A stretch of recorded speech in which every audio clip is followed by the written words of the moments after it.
The book of Jeremiah contains several passages that Christians understand as prophecies pointing to Jesus Christ. Jews generally interpret these passages differently, often as referring to Israel, the Davidic monarchy, or future events not specifically about Jesus. Here are some of the best-known passages. 1.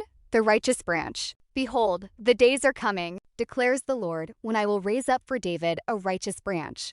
And he shall reign as king and deal wisely, and this is the name by which he will be called. The Lord is our righteousness. Christian interpretation: Jesus is the promised descendant of King David. He is the righteous king and savior who brings salvation. This is linked to Jesus' Davidic lineage in the Gospels. 2.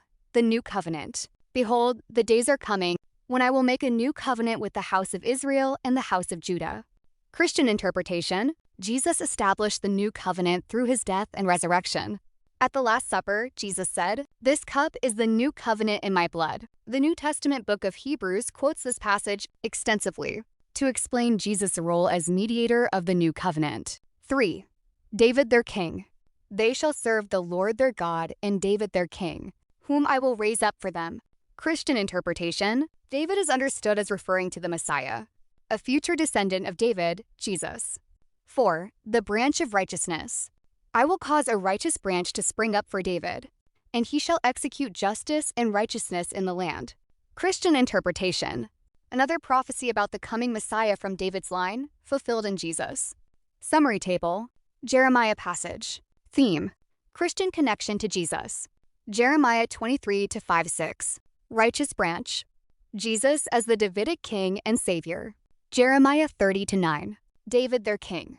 Jesus as the promised Messiah. Jeremiah 31-31-34. New covenant. Jesus establishes the new covenant. Jeremiah 33-14-16. Branch of righteousness. Jesus fulfills God's promise to David.